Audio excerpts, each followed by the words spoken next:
오늘 설교는 제목은 다시 보는 다윗이라는 제목으로 함께 말씀을 나누도록 하겠습니다. 오늘 설교는 이제 제가 책과 함께하는 새벽여행 기간 동안 인격의 제자훈련이라는 책의 내용을 바탕으로 오늘 다윗의 모습을 재해석해 본 것입니다. 그래서 제목을 다시 보는 다윗이다 라는 제목을 좀 정해봤습니다. 30대 후반에 어떤 성도님이 이런 이야기를 하시는 걸 들었습니다. 자신이 나이가 여기서 멈췄으면 좋겠다. 그러니까 이제 되게 평안하신가 봐요. 그죠? 꼭 그런 이야기를 할 때는 삶이 되게 평안하십니다. 신앙의 선배들을 보면 이런 말씀을 하세요. 시간이 흐르고 나이가 먹을수록 더 넓어지고 깊어지고 넉넉해지고 또 깨닫는 것도 풍성해진다라고 이렇게 말씀을 하십니다. 이것은 어떤 삶에서뿐만이 아니라 성경을 보는 안목도 아주 조금씩 이제 업그레이드 되어지는 것이죠. 저도 여기에 조금 공감을 합니다. 저는 이전에 이 본문을 설교한 적이 있습니다. 금요 중보기도 때 설교를 했는데요. 그때 이 본문을 어떻게 해석했냐면 하나님께서 다윗이 가장 잘 나갈 때, 승승장구할 때 그 다윗을 멈춰 세우셨다라고 설교를 했습니다. 그러면서 우리 인생 속에서도 그 인생의 승승장구의 시기에 잘 나가실 때 하나님이 우리를 멈춰 세우실 때 그때 우리는 이런 상황을 어떻게 해석하고 이해해야 하는가라고 설교를 했죠. 네. 물론 여러분들이 이 설교를 전혀 기억하지 못하실 거라는 제 마음의 확신을 갖고 올라왔습니다. 금요 중보기도 때 설교를 했고 꽤 오랜 시간 지났기 때문에 그렇죠. 기억하신다면 제가 할 말이 없습니다. 네. 제가 이번에 인격의 제자훈련이라는 책을 보면서 책을 이렇게 일주일 동안 설교를 하면서 좀 다른 관점으로 말씀을 보게 되었습니다. 우리 말씀을 한번 같이 읽어보도록 하겠습니다. 사무엘하 7장 1절과 2절 말씀을 보도록 하겠습니다. 사무엘하 7장 1절과 2절 함께 읽겠습니다. 시작. 여호와께서 주위의 모든 원수를 무찌르사 왕으로 궁에 평안히 살게 하신 때에 왕이 선지자 나단에게 이르되 볼지어다 나는 백향목궁의 살거니를 하나님의 궤는 휘장 가운데에 있도다. 이 본문의 내용은 우리가 너무나 잘 아는 내용입니다. 다윗이 언약궤를 이제 6장에서 예루살렘으로 갖고 오죠. 그리고 이 이스라엘은 더 든든히 세워져 갑니다. 모든 상황이 좋은 방향으로 풀려갑니다. 그때 다윗은 자신은 백향목으로 지어준 궁에 사는데 하나님께서 어떻게 천으로 만드신 곳에 계실 수 있는가, 과연 맞는가라는 생각을 하죠. 그래서 나단에게 자신의 이런 생각을 공유하게 됩니다. 나단도 다윗의 그런 어떤 진심을 느꼈는지 흔쾌히 어떤 그 다윗의 말을 수락하게 되죠. 그런데 유독 하나님만 다른 반응을 보이십니다. 6절과 7절을 제가 빠르게 읽어드리도록 하겠습니다. 내가 이스라엘 자손을 애굽에서 인도하여 되는 날부터 오늘까지 집에 살지 아니하고 장막과 성막 안에 다녔나니 이스라엘 자손과 더불어 다니는 모든 곳에서 내가 내 백성 이스라엘을 먹이라고 명령한 이스라엘 어느 지파들 가운데 하나에게 내가 말하기를 너희가 어찌하여 나를 위하여 백향목집을 건축하지 아니하였느냐라고 말하였느냐라고 말씀합니다. 하나님이 이스라엘 자손과 더불어 다니는 모든 곳에서 내가 그들을 먹였다라고 말씀하시는데요. 이는 하나님이 이스라엘이 이 처음부터 가나안 땅에 정착하여 지금까지 이 모든 과정을 주도적으로 이끄셨다라는 의미이죠. 이스라엘은 하나님을 위해서 자신들이 한 것이 아무것도 없죠. 여기까지 오기까지, 나라가 평안하게 되기까지 엄밀히 따지면 이스라엘은 한 것이 아무것도 없습니다. 그런데요, 뭔가 그들이 하나님께 할 것이 있다라고 생각했던 때가 있었습니다. 언제냐면 광야에서입니다. 성막을 옮기는 일이었습니다. 성막을 옮긴다는 것은 하나님을 이리저리 옮김으로써 자신들이 하나님을 위해 마치 뭔가를 해드리는 것으로 이해했습니다. 제 생각이 아니라 주석의 생각입니다. 사실 다윗도 나라를 세우고 평안해지기까지 자신이 아무것도 한 것이 없음에도 내가 이제 평안하니 하나님을 위해 성전을 건축해야겠다라고 생각한 것이죠. 이는 이스라엘이 성막을 옮기지 않으면 하나님이 움직일 수 없는 분위기에 내가 하나님을 위해 뭔가 할 수 있다라는 해석과 같은 맥락으로 이해할 수 있는 것이죠. 그러나 이런 것이 중요한 것이 아니라 오늘 제가 여기서 주목하고 집중할 것은 다윗의 진심, 그 진정성입니다. 하나님의 성전을 짓겠다라는 이 다윗의 고백은 선지자 나단이 들었을 때에도 전혀 이상함이 없이 너무 귀한 고백이었죠. 그래서 흔쾌히 수락합니다. 다윗 자신의 욕심이 드러나지 않고 하나님은 영광을 위해 다윗의 진심이 이 나단에게 느껴졌기 때문에 나단이 흔쾌히 수락할 수 있었던 것이죠. 그러나 하나님을 많이 알고 있다라는, 하나님을 많이 알고 있었을 것이라는 다윗조차 내가 하나님을 위해서 뭔가를 하겠다라는 이 생각은 교만에 근거한 생각입니다. 하나님에 대한 무지에서 오는 오해였습니다. 진심이었지만 그것은 교만이었고 무지입니다. 우리도 마찬가지입니다. 성도가 하나님을 위해 뭔가 할 수 있다라는 생각이 그 바탕에는 그 일이 하나님이 기뻐하시는 것인지에 대한 것은 중요하지 않습니다. 또한 하나님의 생각과 목적도 나에게는 관심이 없습니다. 그저 하나님께 나의 진심만 보여주면 된다는 생각뿐이죠. 이 마음은 교만입니다. 우리는 진심이라면 다 통할 것으로 생각합니다. 하나님은 이런 다윗의 진심을 오늘 거절하시고 거부하십니다. 우리는 하나님께 대해 늘 진심이기에 이런 말씀에 동의하기 어려운 것이 사실입니다. 두 번째로 욕심 때문입니다. 우리가 하나님을 위해 무언가를 한다고 할 때 그것은 나의 욕심을 채우기 위한 수단으로 이용될 수 있습니다.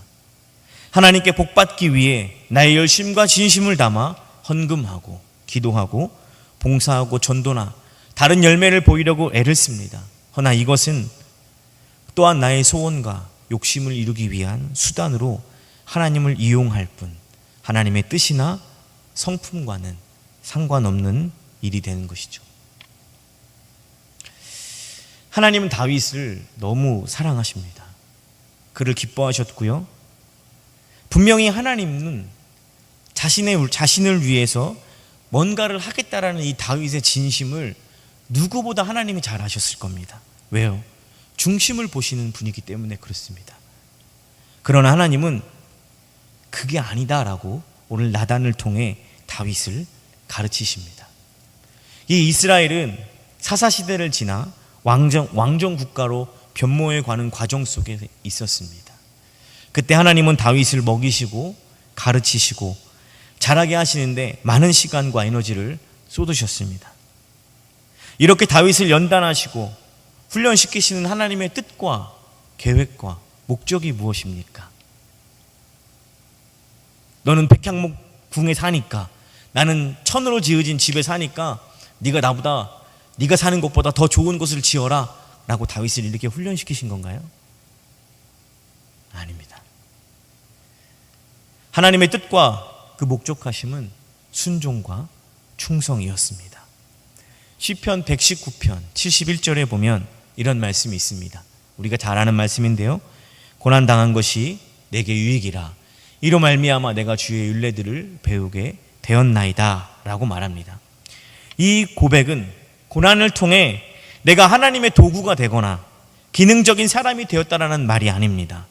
다윗은 고난과 고통을 통하여 하나님의 속성, 하나님의 성품, 또 하나님에 대해서 그 이해가 더 분명해지고 더 깊어졌고 더 자세하게 알게 되었다라는 그의 고백입니다. 우리는 고난이 오거나 고통에 빠지면 이 상황을 변화시켜 주시든지 아니면 끝나게 하시든지 그렇게 기도하죠. 고난을 주신 하나님이 어떤 분이신지, 그분의 성품은 어떠하고 이런 고난을 주신 하나님의 뜻과 목적은 무엇인지에 대한 고민 없이 그 상황에만 매여 있습니다.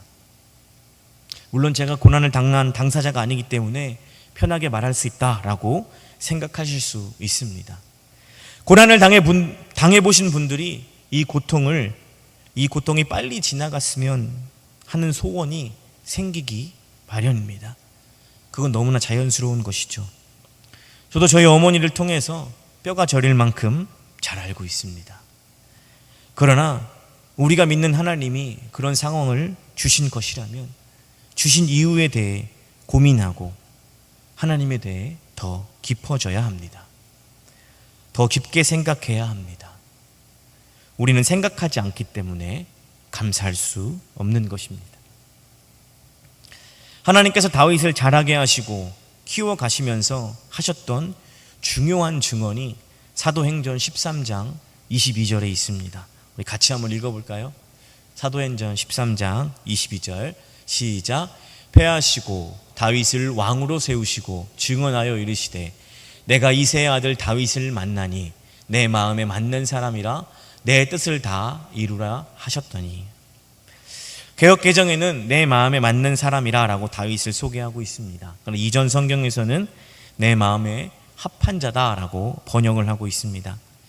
여기서 합한 자라는 말은 다윗을 하나님께서 써먹기 좋은 인물로, 기능적인 사람으로 그를 만드셨다는 의미가 아닙니다. 내 마음에 맞는 사람이라는 의미를 살펴보면 여기서 이 맞는이라는 단어는 다양한 의미로 쓰입니다. 그 쓰여지는 의미를 종합해보면 이렇습니다. 다윗이 하나님께 대해 가까이 있었던 자다. 이 맞는은 가까이로도 해석할 수 있습니다. 또 말하는 대로, 이 맞는은 말하는 대로 순종하는 자다. 또 이 맞는은 하나님의 뜻을 이룰 자다라고 해석할 수 있습니다. 다윗의 인생 내내 늘 따라다녔던 고통, 그 고통은 연단과 훈련이라고 보기보다는 좀 과격하리 많지 벼랑 끝으로 내몰리는 상황까지 하나님은 다윗을 몰아붙이셨습니다. 그러나 사도행전의 고백처럼 고난과 고통스러운 훈련은 하나님의 뜻과 목적을 이루시기 위한 하나님의 도구였습니다. 다윗 한 사람을 너무 소중하고 너무 귀한 존재여서 하나님의 목적하심의 수준이 높은 만큼 연단도 훈련도 클 수밖에 없는 것이죠. 그러나 하나님은 극한의 훈련과 연단 과정을 거치면서 다윗을 자신이 원하는 곳으로 기능적으로 탁월한 기술자나 엘리트를 만들어 쓰려고 그렇게 훈련하시지 않았습니다. 여러분, 만약 다윗을 좋은 왕으로 만들려고 했다면 다윗에게 가르쳐야 할 것은 정치요, 외교요, 군사요, 법이어야 합니다. 그리고 왕의 자질을 가르쳐야 했었습니다. 그러나 하나님은 그것을 가르치지 않았습니다. 결국 하나님께서 다윗에게 바라셨던 것은 하나님께서 주신 자유를 갖고 가장 가치 있는 선택을 하기를 바라셨습니다. 그것은 스스로 결정하여 하나님을 찬양하고 즐거워하며 하나님의 말씀과 규례와 법도와 율례에 순종하고 충성하는 것을 원하셨던 것입니다. 오늘 하나님께서 다윗을 성전을 지어 자신의 진심을 보이려는 것을 막으시는 이유가 여기 있습니다. 아무리 하나님을 향한 진심이 있을지라도 하나님을 위한 하나님께 열심이 아니라 우리를 향한 하나님의 열심이라는 것을 가르쳐 주시기 위함입니다.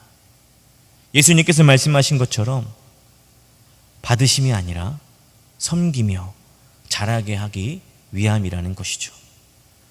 결국 다윗이 하나님께 어떤 것을 하기보다 주어진 삶의 자리에서 가장 큰 가치인 자유를 가진 자로서 마땅히 하나님의 명령에 대해 순종하는 삶을 하나님은 원하셨다라는 것입니다.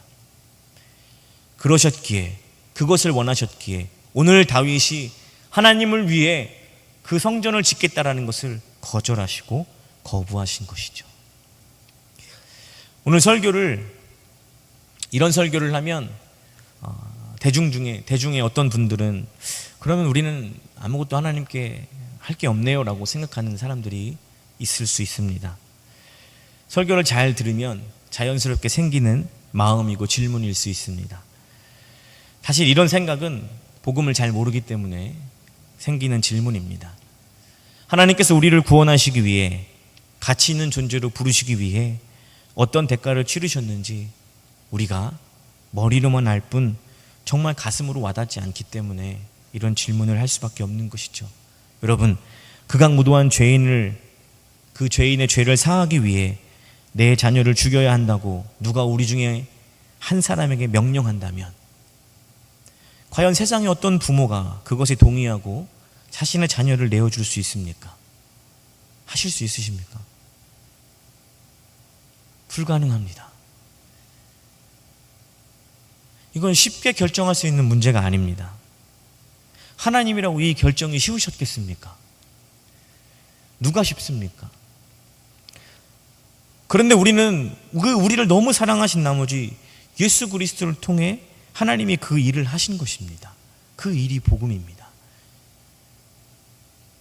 복음이 그냥 하나님이 하신 일로만, 그것이 나와는 동떨어진 일이라고 생각하지 마시고, 하나님이 오늘 나에게 명령하시고 내 자녀를 달라라고 말씀하셨을 때 여러분 대번에 하나님 저에게 왜 이러십니까? 라고 반문하시지 않겠습니까?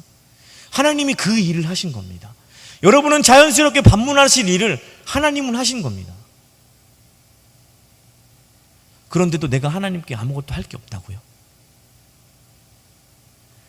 설교 중에 복음을 설명할 때 그럼 아무것도 안 해도 되겠네 라고 생각되어지신다면, 우리가 하나님의 명령과 규례와 법도에 순종하고 충성하는 것이 얼마나 가치 있는 일인지를 모르기 때문에 그런 생각을, 그런 반응이 나오는 것입니다. 그리고 그 순종과 충성으로 오는 고난과 환난이 믿는 자에게 얼마나 복인지를 모르기 때문에 나타나는 반응입니다.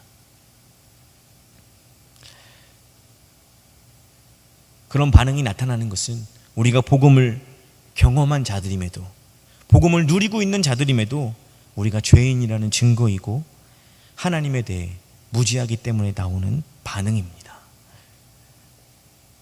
말씀의 구원을 받은, 말씀에서 구원받은 우리는 반드시 순종과 충성으로 하나님에 대한 우리의 진심을 드러내야 합니다. 지금 우리가 읽고 있는 신명기에서 동일하게 모세는 이런 내용을 계속해서 강조하고 있습니다.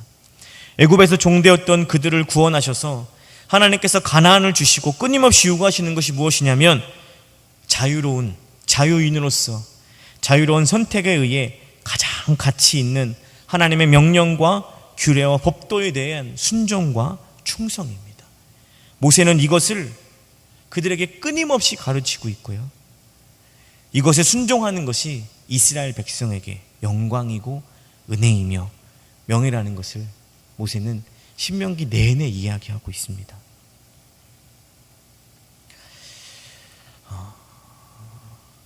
이 인격의 제자훈련이라는 책의 저자가 가장 염려하는 부분이 무엇이냐면, 믿는 자들이 모두 하나같이 하나님께 진심이라는 것입니다. 그래서 더 어렵다라고 말합니다.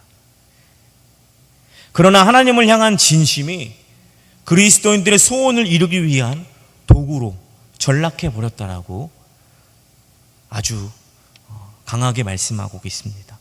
또 하나님께 내가 뭔가를 해드릴 수 있다는 이 교만한 생각을 하는 이 신앙인의 모습이 우리 안에 너무나 자연스러워졌다라고 지적합니다. 하나님이 우리에게 원하시는 뭔가가, 우리는 그것을 하는 것이 대단한 것이 아닙니다. 또 하나님의 연단과 훈련, 그런 열매를 맺기 위한 훈련이 아니라는 것이죠. 여러분, 좋은 나무가 되면 자연스럽게 좋은 열매를 맺게 됩니다. 하나님의 열심은 우리를 좋은 나무가 되게 하십니다. 오늘 다윗이 하나님께 고백하는 내용을 확인하고 말씀을 마무리하도록 하겠습니다. 말씀이 좀 긴데요, 오늘 7장 18절부터 오늘 29절까지 마지막 절입니다. 다윗이, 하나님께서 다윗에게 나단을 통해서 성전 짓는 것을 거절하시고 다윗이 하나님께 뭐라고 고백하고 있는지 우리가 좀 봤으면 좋겠습니다. 18절부터 우리 좀 길지만 천천히 같이 한번 읽어보도록 하겠습니다. 29절까지입니다. 다윗이 여호와 앞에 들어가 앉아서 이르되 주 여호와여 나는 누구오며 내 집이 무엇이기에 나를 여기까지 이르게 하셨나이까. 주 여호와여 주께서 이것을 오히려 적게 여기시고 또 종의 집에 있는 먼 장래 일까지도 말씀하셨나이다. 주 여호와여 이것이 사람의 법이니이다. 주 여호와는 주의 종을 아시오니 다윗이 다시 주께 무슨 말씀을 하오리이까. 주의 말씀으로 말미암아 주의 뜻대로 이 모든 큰 일을 행하사 주의 종에게 알게 하셨나이다. 그런즉 주 여호와여 주는 위대하시니 이는 우리 귀로 들은 대로 주와 같은 이가 없고 주 외에는 신이 없음이니이다. 땅의 어느 나라가 한 나라가 주의 백성 이스라엘과 같으리이까. 하나님이 가서 구속하사 자기 백성으로 삼아 주의 명성을 내시며 그들을 위해 큰 일을 주의 땅을 위하여 두려운 일을 애굽과 많은 나라들과 그들의 신들에게서 구속하신 백성 앞에서 행하셨사오며 주께서 주의 백성 이스라엘을 세우사 영원히 주의 백성으로 삼으셨사오니 여호와여 주께서 그들의 하나님이 되셨나이다. 여호와 하나님이여 이제 주의 종과 종의 집에 대하여 말씀하신 것을 영원히 세우시며 말씀하신 대로 행하사 사람이 영원히 주의 이름을 크게 높여 이르기를 만군의 여호와는 이스라엘의 하나님이라 하게 하옵소서 하시며 주의 종의 다윗의 집에 주 앞에 견고하게 하옵소서. 만군의 여호와 이스라엘의 하나님이여 주의 종의 귀를 여시고 이르시기를 내가 너를 위하여 집을 세우리라 하셨으므로 주의 종이 이 기도를 간구할 마음이 생겼나이다. 주 여호와여 오직 주는 하나님이시며 주의 말씀들이 참되시나이다. 주께서 이 좋은 것을 주의 종에게 말씀하셨사오니 이제 청하건대 종의 집에 복을 주사 주 앞에 영원히 있게 하옵소서. 주 여호와께서 말씀하셨사오니 주의 종이 집에 영원히 복을 받게 하옵소서 하니라. 아멘. 말씀을 쭉 읽어서 전체적인 의미를 여러분들이 정확하게 아시기는 좀 어렵겠지만 다윗의 고백은요, 주님 저는 정말 아무것도 아니네요. 제가 하나님을 안다고 생각했는데 여전히 하나님을 아는 것이 없었네요. 제가 하나님을 위해 뭔가 할 수 있다고 생각했는데 그것은 착각이었네요. 제가 잘해서 나라가 든든히 세워진 것이 아니라 다 하나님께서 하셨다는 사실을 이제 깨닫습니다. 주님 제가 무슨 말을 할 수 있겠습니까? 감사합니다. 다윗의 고백입니다. 그리고요 8장 1절에 뭐라고 기록되어 있냐면 그 후에 다윗이 블레셋 사람을 쳐서 항복을 받고 블레셋 사람들의 손에서 메대 감마를 빼앗았느니라 라고 말씀합니다. 이게 뭐지 하실 수 있어요. 7장에서는 이렇게 하나님께 자신의 부족함과 자신의 미천함을 고백하고 나더니 바로 8장에서 메대 감마를 빼앗았다라고 이야기를 합니다. 이 메대 감마가 무엇이냐면 원어의 뜻은 어미를 제어하다라는 말이라고 합니다. 무슨 의미냐면 블레셋의 수도인 가드를 빼앗았다라는 문학적인 표현이라고 해석을 합니다. 그래서 가드를 둘러싸고 있는 아나돗, 아스글론, 에그론, 가사의 통치권을 빼앗았다라는 문학적인 표현이라고 합니다. 7장의 내용과 8장의 흐름이 전혀 맞지 않는 것처럼 보입니다. 7장 후반부에 하나님께 그렇게 기도하더니 8장에서 전쟁을 하는 다윗의 모습을 그리고 있습니다. 이 장과 장 사이가 우리에게 주는 의미가 무엇입니까? 하나님의 성품과 이스라엘을 향한 하나님의 마음과 열심을 깨닫고 다윗은 더 이상 어떤 대꾸도 어떤 말도 할 수 없었습니다. 그 사랑의 크기조차 자신이 알 수 없다라는 사실을 감사하고 감격하고 기쁨으로 전장으로 돌아간 것입니다. 다윗이 일상으로 그곳에서 자신의 삶을 살아낸 것입니다. 다윗이 복귀한 일상은 어떤 일상이죠? 여전히 사람을 죽이고 죽이는 처참한 전쟁터로 자신의 주어진 삶으로 다윗이 그 전쟁터로 돌아간 것입니다. 하나님 우리에게 요구하시는 모습이 이런 것이지 않을까요? 어느 날 문득 하나님이 깨달아져 그 하나님의 사랑이 느껴져 바꿔달라, 해결해달라 그렇게 요구했던, 기도했던 삶의 정황 속으로, 그 삶 속으로 다시 걸어 들어가는 경험을 해보신 적이 있으십니까? 여전히 바뀐 것은 아무것도 없습니다. 단지 바뀐 것은 하나님이 어떤 분인지 조금 깨달았을 뿐인데 우리는 그 깨달음을 마음에 담고 여전히 변하지 않는 상황 속으로 묵묵히 걸어 들어갑니다. 살아냅니다. 하나님께서 우리를 기능적인 사람으로 보지 않으시고 또 만드시지 않으시고 훈련시키지 않으시고 한 사람이 가치 있는 존재로 여겨주시기 때문에 가능한 일들이라는 것입니다. 이것은 우리가 만들어낼 수 없는 것들입니다. 하나님이시기에 그분의 열심만이 만들어낼 수 있는 것임을 기억하시기를 축복합니다. 오늘도 여전히 나를 위해 열심을 내고 계실 하나님을 신뢰하며 오늘 나에게 주어진 삶의 정황으로 걸어가시기를 축복합니다. 사랑하는 여러분, 진심을 담아 하나님께 기능적으로 뭔가를 하거나 보여주려 하기보다 지금 나에게 허락하신 삶의 자리를 믿음으로 지키고 도망치지 마시고 내일도 믿음으로 그 주어진 상황 속으로 걸어 들어가시는, 그것이 얼마나 복된지를 아는 인생을 살아가시기를 주님의 이름으로 축복합니다. 이 말씀만 하고 좀 말씀을 정리하려고 합니다. 오늘 아침에 비가 엄청 왔죠. 비가 엄청 내렸습니다. 근데 최근에, 올 들어 오늘 아침이 저에게는 가장 분주한 시간이었습니다. 온유가 오랜만에 방학이 끝나고 유치원에 가는 날이었고요. 마침 오늘 생일 잔치가 있어서 또 온유 케이크를 픽업해서 유치원에 갖다 줘야 하는 날이었습니다. 마침 또 아내가 병원 진료가 있어서 산부인과에 데려다 주는 날이어야 됐고 산부인과에 혼자만밖에 못 들어가서 마침 지우를 제가 안고 있어야 되는,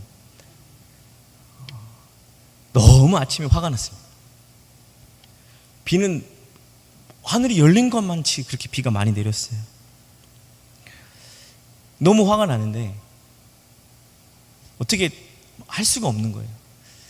설교를 계속 묵상하는데 어떤 문구가 이렇게 딱 하나 보였습니다. 어떤 문구냐면, 비는 모두에게 쏟아지는 자비입니다.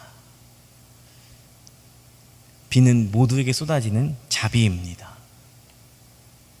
무슨 말씀인지 아시겠습니까? 비는 하나님이 모든 인간들에게 동일하게 쏟아내리시는 하나님의 자비라는 말입니다. 여러분, 생명이 있으면요, 아무리 많은 비가 와도요, 그 생명을 자라게 합니다. 생명이 있으면 아무리 뜨거운 태양이라도 그 생명을 또 자라게 합니다. 생명이 있다면 아무리 강한 바람이 불어도 그 바람은 그 생명을 자라게 하죠.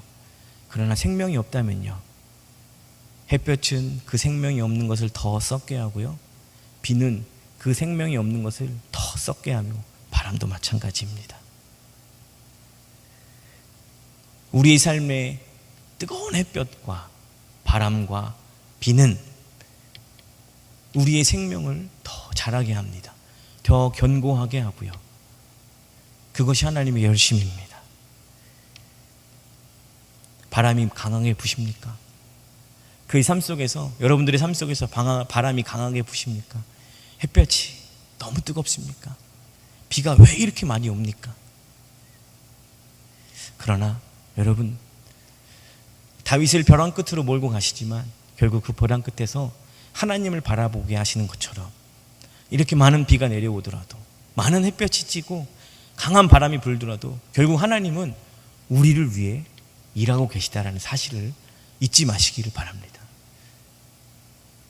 그리고 하나님께서 우리에게 원하고 요구하시는 것은 그 주어진 자리, 삶의 정황 속에서 살아내는 것입니다. 우리가 하나님을 위해 뭔가 해야 되고 뭔가 보여줘야 되고 나의 열심과 진심으로 하나님을 위해 뭔가 해야 되는 그것을 하나님께서 원하시는 것이 아니라 지금 너에게 주어진 삶 속에서 믿음으로 살아가라. 말씀에 충성하고 순종해라. 그것을 오늘 우리에게 요구하고 계시다는 사실들을 기억하시고 살아가시는 저와 여러분이시기를 주님의 이름으로 축복합니다. 기도하도록 하겠습니다.